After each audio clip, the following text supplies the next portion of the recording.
Good evening guys. आज हम लोग पढ़ेंगे कक्षा 12 की गणित। कक्षा 12 की गणित में जो आपका चैप्टर नंबर 1 है संबंध एवं फलन। संबंध एवं फलन के बारे में आज हम लोग पढ़ेंगे। इसमें एक्सरसाइज 1.1 तक कंप्लीट हम लोगों ने पढ़ लिया है। 1.2 में भी जो यूज होने वाले फॉर्मूले हैं उनके बेसिक कंसेप्ट के बारे में पढ़ रहे हैं। जैसे फलन, फलन के बारे में हम लोगों ने कल देख लिया था। जो बेसिक नॉलेज होता है फलन का, कि फलन क्या होता है, कैसे फलन को पहचानेंगे, फलन कब बनेगा कब नहीं बनेगा, ये भी देख लिया था। फलन के लिए क्या कंडीशन होती है ये भी हम लोगों ने देख लिया था। यदि आपने नहीं देखा है तो उसके लिए हम लोगों ने एक प्लेलिस्ट बना रखा है पूरे संबंध एवं फलन के लिए। आप लोग उसमें जाके देख सकते हैं उस लेक्चर को, और डिस्क्रिप्शन बॉक्स में भी हम उस वीडियो का लिंक दे देंगे। आप वहां पे भी जाके उस वीडियो का देख सकते हैं। आइए आज का वीडियो देखते हैं। यदि आप लोगों ने चैनल को सब्सक्राइब नहीं किया होगा तो चैनल को सब्सक्राइब कीजिए, वीडियो को लाइक कीजिए और दोस्तों को भी शेयर करिए। आइए आज जो टॉपिक हमें पढ़ना है वो देखते हैं। आज हमें क्या पढ़ना है, फलनों की संख्या क्या होती है, फलनों की संख्या कैसे निकाली जाएगी, कितने फलन बन सकते हैं वो निकालेंगे, और फिर से उसके बाद से और भी फलन के बारे में पढ़ेंगे। आइए देखते हैं। कल हम लोगों ने क्या देखा था कि कैसे फलन होते हैं। जैसे मान लीजिए दो समुच्चय हैं, एक ए एक बी, ये हो गया 1 2 3 4। यही कल भी एग्जाम्पल लिए थे, ए बी सी डी ये था। तो फलन कब होगा इसके लिए हम लोगों ने एक कंडीशन पढ़ा था कि समुच्चय ए के प्रत्येक अवयव समुच्चय बी के किसी न किसी अवयव से जुड़े होने चाहिए। क्या पढ़े थे, समुच्चय ए के सभी अवयव, समुच्चय ए के सभी अवयव समुच्चय बी के किसी न किसी एक अवयव से जुड़े होने चाहिए। जैसे ये समुच्चय ए है, इसमें 1 2 3 4, तो मान लीजिए एक ए से जुड़ गया, एक सी से जुड़ गया, 2 बी से जुड़ गया, 2 डी से, 3 सी से, 4 डी से। तो क्या ये फलन है? नहीं है। क्यों नहीं है? क्योंकि इसमें जो एक है वो 2 एलिमेंट से जुड़ जा रहा है, इसलिए ये हमारा नहीं है। और 2 भी जुड़ गया था इसलिए भी नहीं था। अब ये फलन है तो हाँ ये फलन है। ऐसे ही मान लीजिए कोई और फलन बनाते, ये हो गया ए समुच्चय, यह हो गया बी समुच्चय। इसमें 1 2 3 4, इसमें ए बी सी डी, इसमें भी 4 एलिमेंट हो गए, इसमें भी 4 एलिमेंट हो गए। अब इसमें बनाते हैं एक और संबंध। जैसे मान लीजिए 1 से बी, 2 से बी, 3 से बी, 4 से बी। क्या ये हमारा फलन है? तो हाँ ये हमारा फलन है। ये भी फलन है, ये भी फलन है। और एक ऐसा बना लेते हैं, जैसे ये हो गया 1 2 3 4। ऐसा ही एक और बनाए, ए बी सी डी, ये रहा हमारा ए समुच्चय, ये रहा हमारा बी समुच्चय। अब इन दोनों को एक दूसरे से जोड़ते हैं। जैसे मान लीजिए 1 डी से जुड़ा, 2 भी डी से जुड़ा, 3 बी से जुड़ गया, 4 बी से जुड़ गया। तो क्या ये हमारा फलन है? तो हाँ है। कैसे पहचानेंगे कि फलन है या नहीं है? तो ए के जितने भी एलिमेंट हैं उनसे एक ही संबंध बनना चाहिए, उनसे एक ही लाइन निकलनी चाहिए और जाके बी से किसी न किसी एलिमेंट से जुड़ जाना चाहिए। यदि एक लाइन ना निकली या एक लाइन से अधिक लाइन निकल गई तो वहां पे वो फलन नहीं है। आइए इसके बारे में और कुछ हम लोग देख लेते हैं। फलनों की संख्या कैसे निकालेंगे उसको देख लेते हैं हम लोग।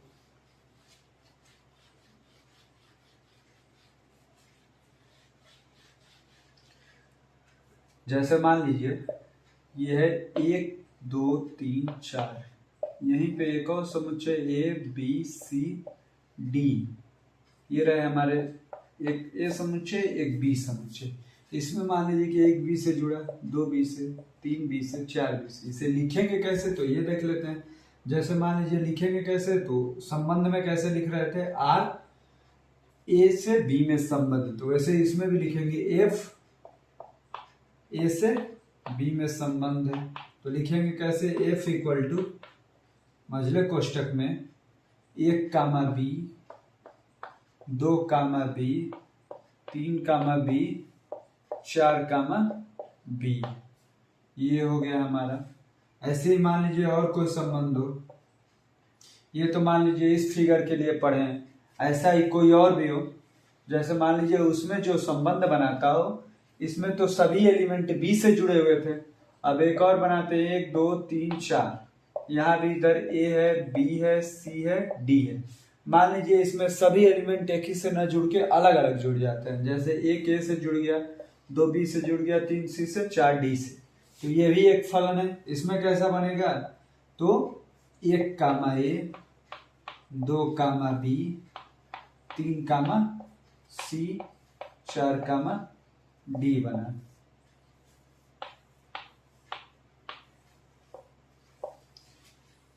तो ये हमारा क्या बना है, एक ये भी एक फलन है, समुच्चय एक ही था, ए और बी था, इसी में अलग अलग संबंध बन रहे हैं।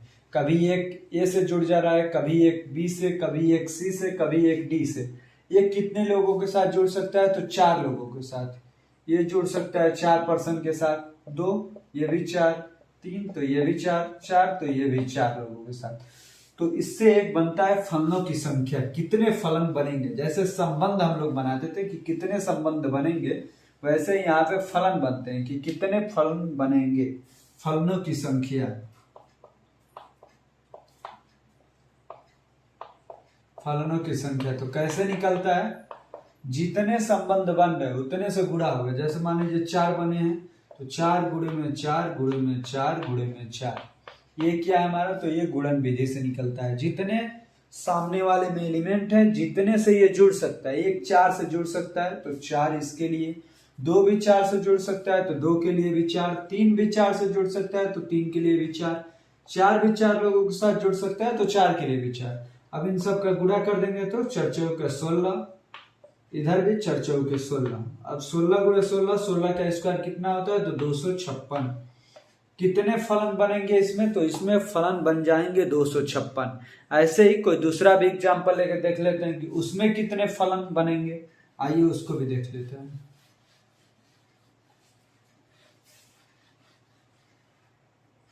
देखिए जैसे मान लीजिए अब यहाँ पे हम लोगों ने लिया है, यह है, यह है बी।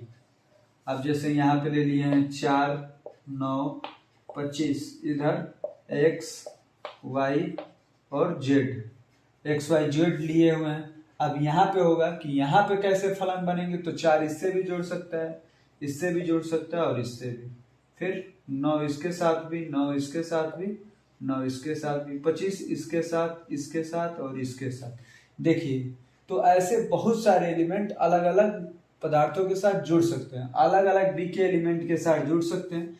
तो इसमें 4 कितने लोगों के साथ जुड़ सकता है, 3, 9 कितने लोगों के साथ, 3, 25 भी 3। तो यहाँ पे फलनों की संख्या क्या होगी, तो यहाँ पे निकाल लेते हैं फलनों की संख्या। फलनों की संख्या क्या होगी हमारी, तो फलनों की संख्या हो जाएगी 3 गुणे में 3 गुणे में 3, कितना होगा, 3 3 9, 9 गुणे में 3 और 9 3 27। तो कितने फलन बनेंगे हमारे यहाँ पे, तो हमारे यहाँ पे बन रहे हैं 27 फलन। ऐसे ही ये हमारा हो गया फलनों की संख्या निकालने सीख के। कैसे फलनों की संख्या निकाल रहे हैं, तो ये एलिमेंट कितने एलिमेंट के साथ संबंध बना सकता है, उन सबका गुणा कर देंगे। ये 3 3 का बनाएंगे, इसमें जो भी एलिमेंट है तो 3 3 का गुणा कर देंगे। 3 को 3 बार गुणा करेंगे तो क्या आएगा, 27। ऐसे ही और भी आइए देख लेते हैं हम लोग। अब तक हम लोगों ने जो जो पढ़ा है एक बार देख लेते हैं। जैसे देखिए समुच्चय, तो समुच्चय कितने प्रकार के हम लोगों ने पढ़े हैं, तो 2। एक हो जाता है असतत, एक हो जाता है सतत, एक हो जाता है असतत, एक हो जाता है सतत। दोनों के लिए एग्जांपल लिख लेते हैं। जैसे इसके लिए एक एग्जांपल, एक समुच्चय जिसमें एलिमेंट है 1 2 3 और 4, ये हो गया। इसमें एक बी समुच्चय जिसकी रेंज है, जिसका अंतराल है, जैसे इसमें वैल्यू है 2 से लेकर के 10 तक, 2 से लेकर के 10 तक। हम लोगों ने 2 प्रकार के समुच्चय पढ़े, एक असतत एक सतत। ए में 4 एलिमेंट है तो 1 2 3 4, बी में 2 एलिमेंट है, रेंज है इसमें 2 से लेकर के 10 तक। ये वास्तविक संख्याओं पर परिभाषित है, 2 से 10 तक। तो इसमें रेंज है 2 से लेकर के 10 तक वास्तविक संख्याएं। तो 2 से लेकर 10 तक वास्तविक संख्या क्या क्या आ सकती है, 2.1 भी हो सकता है, 2.2 भी हो सकता है, 2.2222, ये सब हो सकते हैं। इसमें कितनी संख्याएं होंगी, तो अनंत संख्याएं होंगी इस वाले समुच्चय में। इस वाले समुच्चय में परिभाषित है कि इसमें 4 ही है, 1 2 3 4, तो इसमें 4 ही एलिमेंट और इसमें अनंत एलिमेंट है। समुच्चय के बाद हम लोगों ने क्या पढ़ा था, कार्तीय गुणन।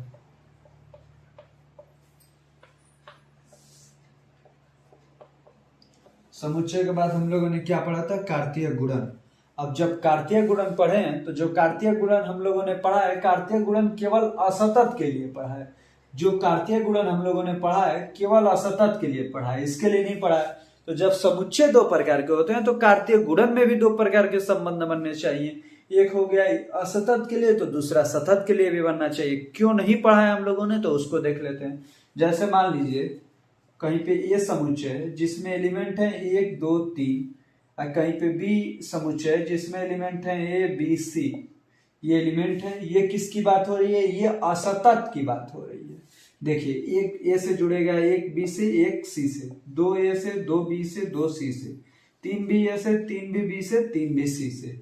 तो यहाँ पे क्या कार्तीय गुणन क्या बनेगा, तो ए कार्तीय गुणन बी, यहाँ पे एलिमेंट लिखेंगे तो 1 कामा ए, 1 कामा बी, 1 कामा सी, वैसे ही 2 कामा ए, 2 कामा बी, 2 कामा सी, से 3 कामा ए, 3 कामा बी और 3 कामा सी।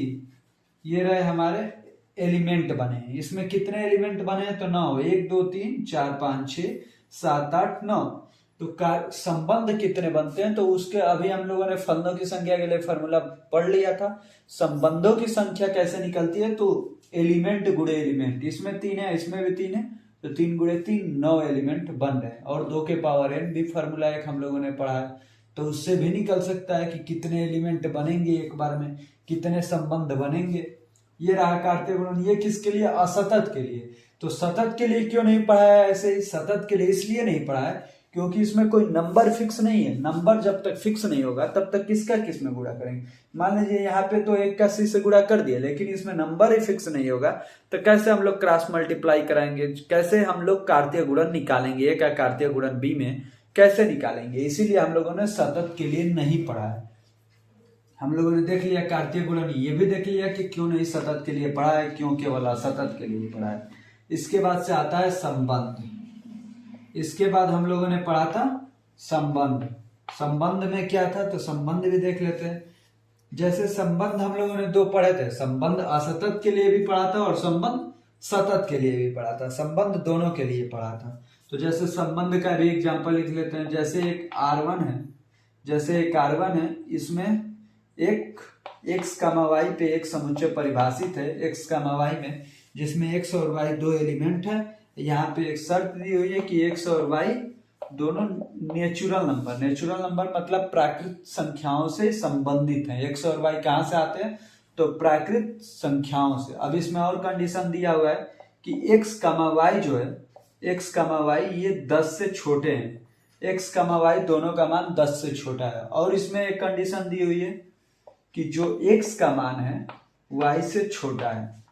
तो ये हो गया हमारा x जो है y से छोटा है और x और y प्राकृत संख्याएं हैं। तो ये किसके लिए हो गया, ये असतत के लिए हो गया। क्योंकि प्राकृत संख्याएं कभी भी पॉइंट में नहीं होती हैं। प्राकृत संख्याएं मतलब x, y 10 से छोटी क्या हो जाएगी, 1 2 3 4 5 6 7 8 9, यही होंगी प्राकृत संख्याएं। तो प्राकृत संख्याएं 1 से 9 तक हो गई। अब इसमें लिखना है x, y। मान लीजिए x का मान 1 ले लिए तो y का मान क्या होगा, y का मान 10 से छोटा ही होना चाहिए दोनों का मान। तो जब x का मान 1 ले लिए तो y का मान 9 हो जाएगा। x का मान जब 2 लेंगे तो y का मान 8 हो जाएगा। तो ये ऐसे ऐसे बन जाएंगे। ये किसके लिए संबंध है, तो ये असतत के लिए संबंध है। ऐसे ही हम लोग सतत के लिए भी पढ़े थे। सतत वाला एक बार और रिवाइज कर लेते हैं। जैसे R2, इसमें भी लिखेंगे x, y 2 संख्याएं जो किससे संबंधित है, तो यहाँ पे x, y रियल नंबर से संबंधित है। रियल नंबर मतलब वास्तविक संख्याओं से संबंधित। x, y किससे संबंधित है, तो वास्तविक संख्याओं से संबंधित है। और इसमें क्या लिखेंगे शर्त, इसमें लिखेंगे कि x और y जो है 0 से 1 के बीच में है। x और y जो है ये 0 से 1 के बीच में है। और यहाँ भी x का जो मान है y से छोटा है। यहाँ भी जो x का मान है y से छोटा है। और x, y कहाँ से आ रहे हैं, 0 से 1 के बीच में। 0 से 1 के बीच में ये बताइए, जब x का मान 0.1 होगा तो y का मान कुछ भी हो सकता है 1 से छोटा, क्योंकि 2 प्राकृत संख्याओं के बीच में अनंत संख्याएं होती हैं। 2 क्रमागत संख्याओं के बीच में वास्तविक संख्याएं अनंत होती है। वास्तविक संख्याएं फिक्स नहीं है कि वास्तविक संख्याएं कितनी होती हैं। प्राकृत संख्याएं तो मान लीजिए कि 1 से 10 के बीच में पूछा तो 8 हो जाएंगी ऐसे ही, लेकिन ये जब आ जाएगा कि वास्तविक संख्याएं, तो 2 नंबर के बीच में वास्तविक संख्याएं परिभाषित नहीं है। तो हम लोगों ने संबंध 2 पढ़े थे, एक असतत के लिए भी और एक सतत के लिए भी। आज हम लोग क्या संबंध के बाद क्या पढ़े हैं? हम लोग संबंध के बाद पढ़े हैं फलन। संबंध के बाद क्या पढ़े हैं हम लोग? फलन। फलन पढ़ रहे हैं अभी हम लोग, फलन पे ही पढ़ रहे हैं। ये इस चैप्टर में फलन के बारे में ही पढ़ना है। हमने इससे पहले वाले लेक्चर में भी फलन पढ़ा है। अब देख लेते हैं कुछ और फलन के बारे में। अब हम लोग देख लेते हैं और फलन के बारे में क्या है। जैसे मान लीजिए एफ है, यह ए से बी पे परिभाषित है। ए से बी पे परिभाषित है। यहाँ पे जो बी है, यहाँ पे जो बी है, यह वास्तविक संख्या का उपसमुच्चय है। बी है जो वास्तविक संख्या का उपसमुच्चय है। वास्तविक संख्या का उपसमुच्चय। वास्तविक संख्या का उपसमुच्चय और वास्तविक संख्या का उपसमुच्चय। तो इसमें एग्जाम्पल देख लेते हैं। आइए देखते हैं एग्जाम्पल। एग्जाम्पल क्या होगा? एग्जाम्पल होगा कि फलन है एक जिसमें ए है, एक किसके किसके बीच में है? तो ए 0 और 10 के बीच में है। ये दोनों नंबर वास्तविक संख्या है। तो यहाँ पे जो ये फलन होता है, ये किस टाइप का फलन होता है? इस फलन को कहते हैं वास्तविक मान फलन। इसे क्या कहते हैं? वास्तविक मान फलन। इसे कहते हैं वास्तविक मान फलन। वास्तविक मान फलन इसे कहते हैं। अब इसी में एक और टाइप आता है, उसको भी देख लेते हैं। जैसे यहाँ पे ए कामा बी, ए कामा बी वास्तविक संख्या का उपसमुच्चय है। ए कामा बी वास्तविक संख्या का उपसमुच्चय।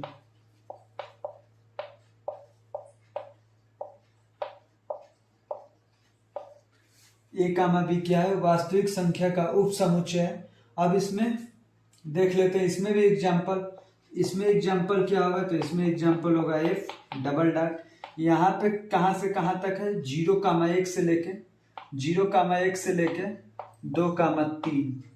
इसका मतलब क्या है कि जो ए है 0 से 1 के बीच में, जो बी है ये 2 से 3 के बीच में। तो देखिए यहाँ पे दोनों के बीच में अनंत संख्याएं होंगी, क्योंकि वास्तविक संख्या का उपसमुच्चय। अब वास्तविक संख्याएं 2 नंबरों के बीच में अनंत होती हैं। तो ये कैसा फलन हुआ? ये वास्तविक फलन हुआ। ये हो गया हमारा वास्तविक फलन। ये रहा हमारा वास्तविक फलन। अब इसके बाद वाले लेक्चर में हम लोग पढ़ेंगे फलन का प्रांत एवं परिसर। ये जो वास्तविक मान फलन है और वास्तविक फलन है, इसको हम लोग आगे में इसी लेक्चर में, मतलब इसी अध्याय में आगे के लेक्चर में पूरे विस्तार से इन दोनों के बारे में देखेंगे, वास्तविक मान फलन और वास्तविक फलन। आज का क्लास बहुत लंबा ना हो जाए, इसलिए यहीं पे इस क्लास को रोकते हैं। बाकी इसके आगे की जो भी वीडियो हैं वो आप लोगों को अगले दिन अगले लेक्चर में मिल जाएंगे, उसमें आप लोग देख लीजिएगा। बाकी धन्यवाद आप लोगों को हमारे चैनल पर बने रहने के लिए। हमें उम्मीद है कि आप लोगों को भली बात ही समझ में आती होगी हमारे लेक्चर। यदि समझ में नहीं आती होगी, कहीं पे यदि डाउट लगता होगा, तो आप कमेंट बॉक्स में कमेंट करिए। हम उसको तुरंत से तुरंत उसका हल निकालने की कोशिश करेंगे। बाकी गुड नाइट, धन्यवाद।